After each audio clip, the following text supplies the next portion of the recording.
Hello and welcome to Astrology Talk Forecast with Mallory Key Astrology. I'm a professional astrologer with the American Federation of Astrologers, and I am here to present a tropical Western astrology forecast for the next month, 2024 of October. So we have the Astrology Talk forecast, and we also have which is the last Wednesday of each month at 7 p.m. for 20 minutes. And then the first Wednesday of each month is an Astrology Talk class where we have participants able to look at their own birth chart and see where the energies are placed and fall in your personal life. So for the next thing, we have an introduction, which I just did, and we also have the Libra solar eclipse that's coming up on October 2nd. And what is an eclipse versus a lunar eclipse? A solar eclipse versus lunar, and the full moon in Aries, which is mid-month in October, and Pluto goes direct in October. So it will also, Mars will also oppose Pluto, so we need to be aware of that energy. And Mars will be retrograde. There's going to be an extensive time that Mars will play out its position in a certain area of your chart. So you want to know what Mars, which is action, assertiveness, combativeness, and its shadow side can be confrontative. So you want to know where that energy is falling, and in Cancer, it's the father, mother bear of the home. And in our country, it's the military fighting for our home. So we'll talk about some other information.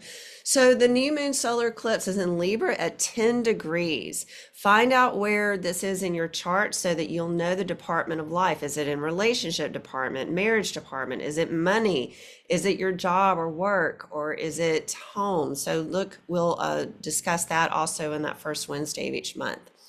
So the new moon solar eclipse in Libra, well, Libra is about air. It's an air sign. It's also cardinal, which starts the beginning of a season. If you are a cardinal sign, that could be Aries, Capricorn, Libra, and Cancer. You are in a position to follow where you're exerting energy. You want to get things started because you are a starter of a season.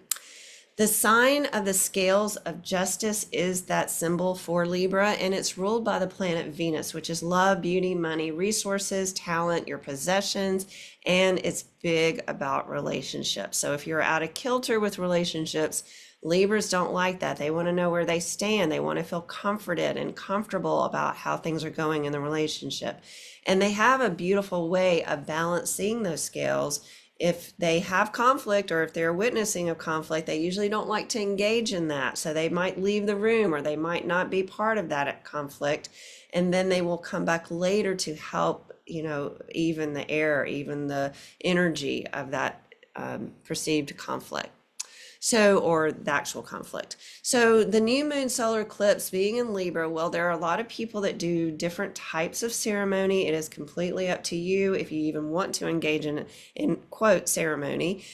People will go from very simplistic types of activities to very in-depth. So the dark moon is often called the new moon because there is no moon in the heavens. We are not able to see that light shining on the moon because it's too close to the sun, and that makes it where there is not two different lights in the sky, but only one.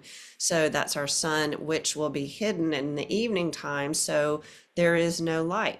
So many people of the time where we didn't have electricity, they wouldn't travel during the new moon. They wouldn't go out during a new moon because it was dark outside and it was better to go in. So there's an inflection of looking in. How am I doing? What do I want in my life? What do I need to manifest? What do I need in my life? Whether it's health or a new job, a new relationship, it's planting seeds during this time. So if you need a new car, you need more money or something, the energy of the sun and moon coming together allows you to plant seeds in that energy. And then at the full moon, we need to make room for the new manifestation to enter. So if you wanted a new car, you need to get the old one out of the garage and make room, or symbolic room, for the new possession or new relationship or new item. So during an eclipse, things may leave that are no longer serving you. So this is not just a new moon, this is also an eclipse. Eclipses eclipse something out to allow you to grow and move and do and be who you are. So with Libra, this is about relationship and balance in any department of life. It's also about the relationship with yourself and your values. So what you deem as important in your life is also up front and center with this eclipse. If people are not vibing with you or not able to meet your frequency any longer, don't burn bridges, but send love and send positive energy to that, ending, or maybe a different type of relationship you're going to have with someone if it's no longer serving you. So it's our control about that relationship that can also be a detriment. So allow people to be who they are and allow yourself to be who you are and move forward in your life, and send blessings to those who can't meet you. They might show up again later. So this is also about new beginnings. And so you want to set intentions of manifestations and allow that old to know that is no longer that is serving you to be released, and let go to allow the new to enter. So what is a solar eclipse? Well, this is when the moon is in between the earth and the sun. So that's why we're able to see the moon almost like chew and bite into the sun. And that was also depicted in the ancient times when they thought the sun was being eaten, and the emperor or the king at the time, who had astrologers, would say, if you don't follow my rules, to a manipulative stance, or look, this is going to happen and I want to prepare you. So we won't see the full eclipse during this one because it's an annular eclipse, and that means that the moon is further away, so you will see the ring of fire. Now this will be more in the southern hemisphere. We will not get to enjoy this particular eclipse at this time because it will be impacting the southern, but everyone will feel this. Now, a lunar eclipse, which happened before the Pisces lunar eclipse, this is part of the eclipse season. This is when the moon goes behind the earth, and it's the earth that's in between the sun and the moon. So we see that light shining on the full moon, and that's when we might see a different haze or different type of coloring during the full moon eclipse, lunar eclipse. So here's another demonstration of that. This is the solar eclipse, because the moon is in between the sun and it looks like it's about to bite into the sun. But in this case, we'll see it looking like that, but it will have that ring of fire around it. So it's an equal, it has that same lineup where it's equidistance, or not equidistance, but equal in alignment.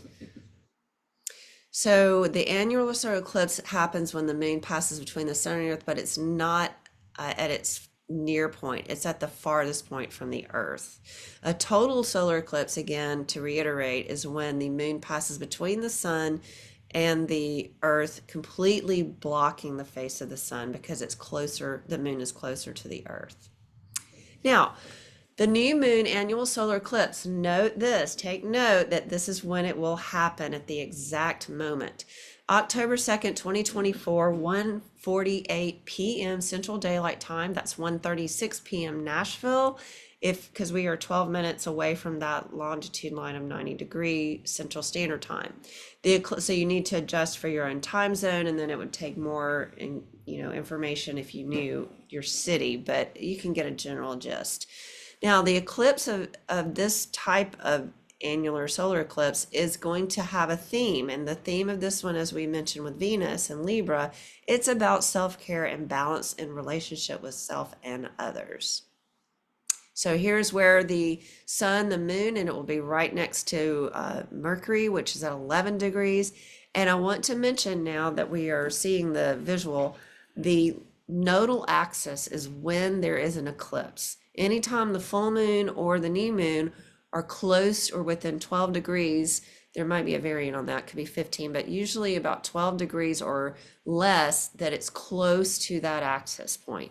Now, in this case, we have the lunar nodes that are in opposition. We have the north node here in Aries. We have the south node involved with this solar eclipse. South node is where we've been. It's the past. It can be notated as, I've already mastered that area of life, and it's time to release that area to move forward into the North Node. So there's something about our world needing to release the old, needing to make amends with the past. Forgiveness, it means now I need to release that way of being, especially in regard to relationships. If I've been codependent, if there's any sense of it's not equal or not balanced in the relationship, especially with that Libra, then it's time to self-care. What do I need and what do I need to feel in a relationship, and how can I make that part of my balance and harmony? So the North Node is in Aries, which is about fire. It's about passion. It wants to assert itself. It wants to forge new trails. It has the brave part. Aries is bravery, and they love a challenge. So a lot of times when people say, well, you just lose attention, it means Aries is built for the sprint. It's built for the challenge of something, and it gets people excited about some, a meeting, event, or some type of occasion, and then it gets people really going, but then it can fizzle out its interest and needs to go blaze a new fire. It needs to start something new. So don't feel bad about your Aries. Why aren't they still enduring the, beginning of something to the end? They need to realize that that's their gift is starting, and they need to, make some sort of pact with people to help them carry the torch. So here's the nodes and eclipses. The North Node is the right side up horseshoe. The South Node is upside down. And it does have a 12-degree axis point with the sun and the moon if they are involved in an eclipse. If the eclipsed moon conjuncts the North Node, it creates an initiating nodal orientation. Thus, initiating eclipses are all about inceptions and new beginnings. Conversely, the South Node is what is engaged here with this solar eclipse on October 2nd. If it's engaged with the South Node, it's about releasing. It's about releasing eclipses or letting go of unnecessary perspectives and habits. And that's from PandoraAstrology.com. What also was occurring, and I got this from Molly McCord, astrologer. She's on YouTube, and she really talked about certain dates when the Libra eclipse was at 10 degrees before. So look in your life. What happened in October 2008 when the eclipse was at 10 degrees? And that's the solar eclipse, or October 1986. Now, I personally can see significant areas in my life that were engaged at those two dates. So I know that maybe the theme of this time will be, having some energy. Just notice what is happening in your life and see if there is a theme from 2008 in October and 1986 in October. So the last Libra eclipse, it does give the specific date too. The South Nodal axis began its journey in Libra, July 17th, 2023, and the South Node will exit Libra January 11th, 2025. So that's just talking about the nodal axis. So we are engaged in this Libra. It just goes back to what we were talking about just a moment ago. The Libra and Aries nodal axis are going to leave in 2025. So it started that journey with that Libra Aries axis in 2023. Here's some eclipse. This is the eclipse information for 2024, and we will continue this through 2025, but we had that lunar eclipse March 2024 to 2025. March 24th to 25th, the solar eclipse April 8th of this year, the lunar eclipse September 17 and 18, and that was in the Pisces. That's the one that was before. So, and then the solar eclipse right now, October 2nd, and we will have another lunar eclipse on October 17th, almost. They don't really talk about that because it's a full moon, but it's apparent, it does have a shade of that eclipse energy.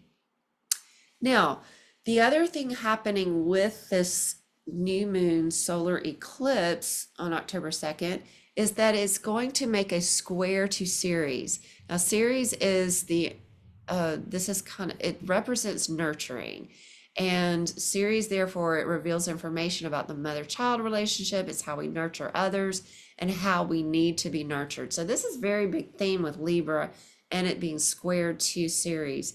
And Ceres, is also about loving ourselves and others unconditionally. And that's, Libra wants that love and balance. And then you tend to look after yourself and others rather than seek nurturance. So you want to make sure that you're offering that same kind of quality of balance to yourself as well. And you feel nurtured when you achieve your ambitions. You teach others self-discipline and how to achieve their goals. That would be the, Ceres in Capricorn. It is a dwarf planet, and it's the largest object in the asteroid belt between Mars and Jupiter, and it's the only dwarf planet located in the inner solar system. So this is from the NASA Dawn arrived. This is the science at nasa.gov that I found that information, and the other part is from AstroGold software. All right, so the new moon solar eclipse in Libra will also have another aspect with Saturn and Mars square. So we want to look at, here's the new moon eclipse here, and Saturn will be at an interesting position of it's not an opposition, it's less than that. It's 180 would be an opposition. It's at 150-degree point, which causes a little friction. If you notice, I've noticed that the last couple of weeks, people have had some little irritation, especially in relationship if things were happening. It's just, how do I feel and what response can I have instead of a reaction? So you get to choose your response. That's the Eckhart Tolle brought that into our awareness, that we are the observer, and how do we choose our response versus just reacting unconsciously.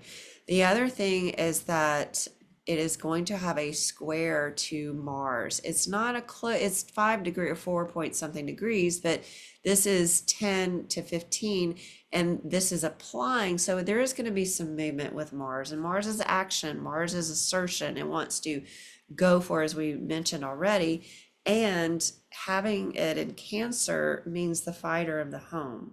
And in our country, it's the fighter of our country, keeping it safe. So we have this interesting dynamic going on with that Mars square and the Saturn in conjunct or quincunx. Now, the grand trine is also shown in this eclipse, and you'll see this with Venus at 11 degrees of Scorpio, Mars at 15 degrees of Cancer, and Saturn at 14 degrees of Pisces. That makes a grand trine of water. That's intuition. It's like emotion. Scorpio's the detective. It's like the 007 agent of the Zodiac. And Cancer's like the mother, father, bear of the home. It will fight for the home unit and the nurturing of the home. And then Saturn in Pisces, which Saturn's not always comfortable in a water sign, much less Pisces, because it's very no boundaries. And Saturn is all about boundaries and structure and foundation. And so, in reality, and Pisces is just more ethereal in a lot of ways. And they had that connection to the spirit world.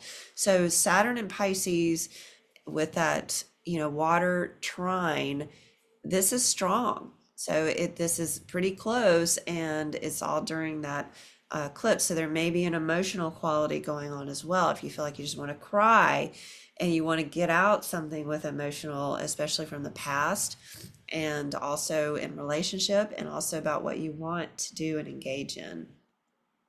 Now, there's also many planets retrograde. So I'm going to start with Pluto. He's retrograde in Capricorn. He will swap places with Jupiter very soon, and Jupiter will start its journey retrograde. So Neptune is also retrograde in Pisces. We have Pluto retrograde in Capricorn. We have Uranus retrograde in Taurus, and we have Saturn retrograde in Pisces. So we will have Jupiter engaged in that retrograde motion. I think it's like a day or two after Pluto goes direct, stations direct. So it's a very interesting time to reflect, review, revisit, revise. That's what retrograde is about. It's the 3 R's: retrograde, review, revisit, revise. So all that is during this eclipse. So there's a lot of what do I need to let go of? What do I need to move forward theme in this eclipse time. Jupiter will retrograde October 9th. Pluto will station direct on October 11th. So that is very close. Now, we're going to move toward the full moon, and they did say this was more like a full moon eclipse. However, it's not, it's just very slight. So this happens October 17th. Full moon in Aries means, what action do I want to take?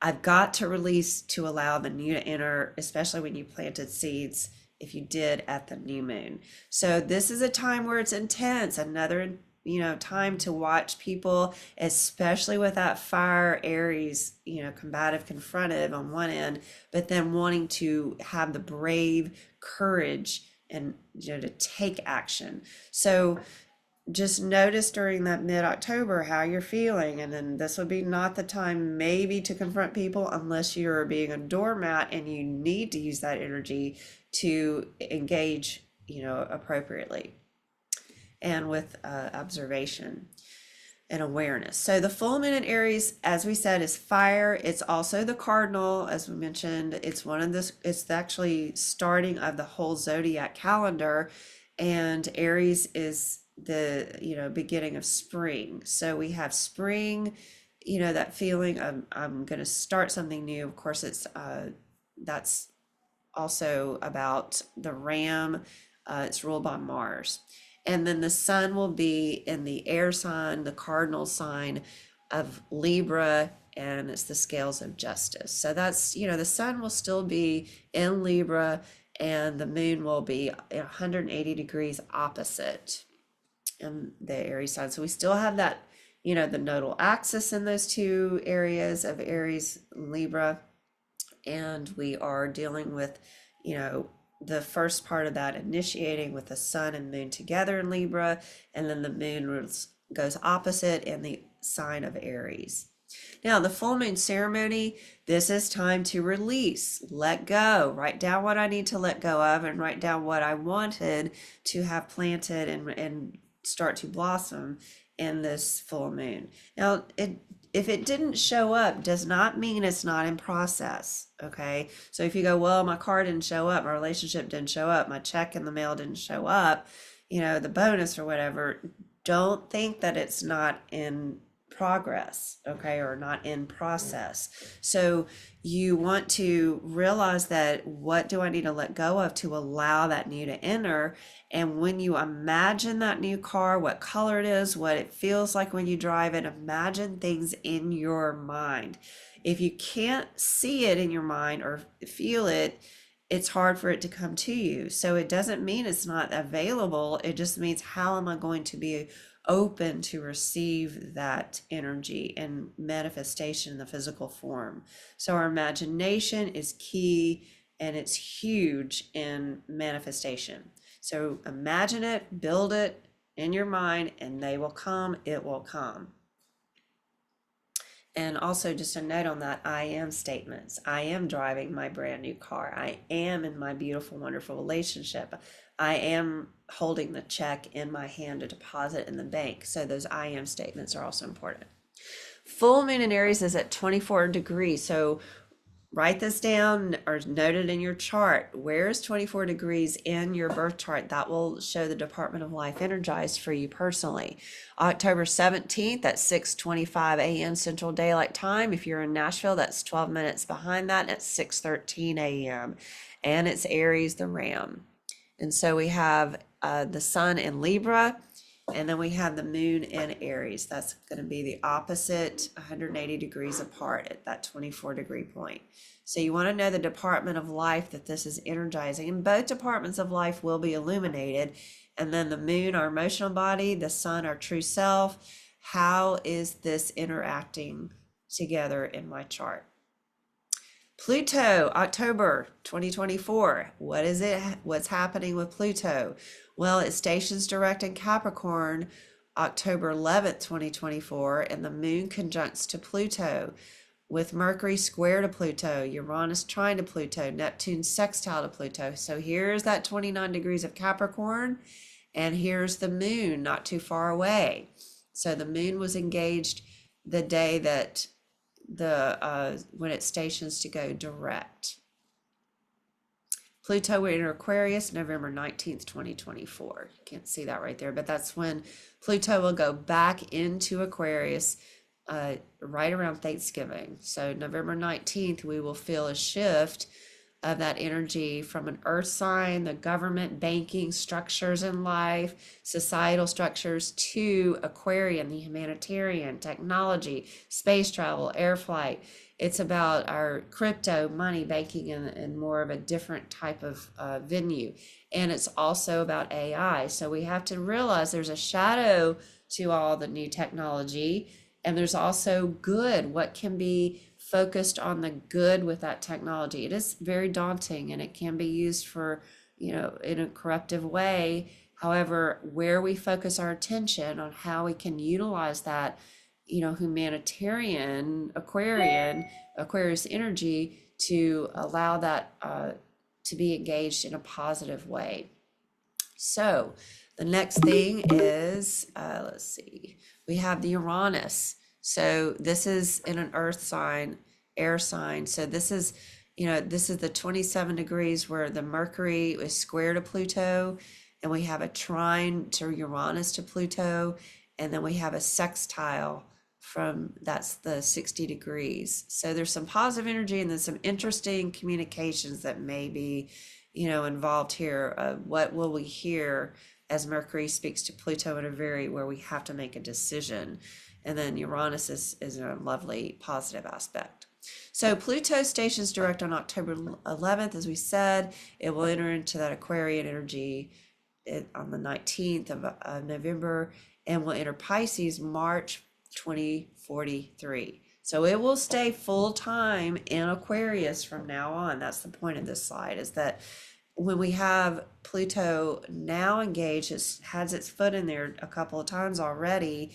Now it's a full-time Aquarian Pluto. So we just went through, beginning in 2008, I believe, that's when the fall of the banking, mortgage industry. It was a very, very hard time for many people who lost lots during that 2008, 2009 period and leading up to that. So, but that's when it fell, when Pluto is in Capricorn for its time there. So when we have Pluto shifting to an air sign versus a, earth sign, this air sign is going to catapult us into new realms, new ways of seeing things, new technologies, and ability to utilize air travel. So here's now another thing is Mars. Mars in October 2024 will make some aspects. We have an opposition to Pluto on Halloween. Y'all take note of this. I am probably going to make some different decisions about Halloween this year. I don't like it when Mars is opposing Pluto. Not that I don't want to like that, but it's that you have something opposing a very powerful, deep planet of Pluto. And Mars and Pluto actually are ancient rulers of Scorpio. So they have something in common here. There's a commonality. However, Mars rules Aries in our modern time, and Pluto rules Scorpio. So I hope I said that correctly, if it's Scorpio. So Mars being in Cancer, a water sign, it's not real keen on being in water because water squelches fire. So Pluto being an earth sign is deep, deep things about, it's stationing direct in Capricorn moving forward. However, Mars is in that forward motion too, opposing. Mars will also have its retrograde soon. So we want to realize that these two, here's God of War with Mars, here's power, and a very deep power, deep truths. And then on a shadow side of Pluto, it can be power and manipulation. So Mars could be too confrontive, combative. So we want to notice what is happening on Halloween, which is a very, this is also a point in the pagan calendar. That's an important date to notice. All right, so that'll be in opposition. Now we want to talk about Mars retrograde. Mars will retrograde in Leo at 6 degrees. So look in your chart where Mars will be stationing to go backwards, review, revisit, revise with energy, assertion, combative, confrontive. I'm going to have, courage to blaze something new in my life. What do I want? And now we're having to rethink some things. We're having to review some things about that Mars energy. So noticing where it is in your own birth chart, the department of life at that 6 degrees of Leo is important. Now, the other part is back into Cancer, January 6th at 29 degrees, 2025. It will be back into Cancer in January, and then it will be direct in Cancer in February. So this is a long time for Mars to have its action, and then that retrograde motion, things might, Mars is also our head. I mean, how are we doing with our headaches, or how are we doing with our thoughts? And, is somebody triggering us or pushing our buttons? And so just notice the area of life so that you can redirect that energy of Mars in a positive way and harness that energy to work for you and not against you. And then it leaves Cancer April 17th. So that's a long time, going into right now, as it's Mars retrograde in Leo at 6, and then it will be, all the way up to next year in April. So it's a long journey in that one section of the chart. Okay, I've got that. So thank you for watching MalloryKeyAstrology.com Astrology Talk. And I would love to see you on our first Wednesday of each month at 7 p.m. for a 45-minute analysis of how to find these energies in your own birth chart and what it may significantly be saying to you personally. All right. Thank you so much. Bye-bye.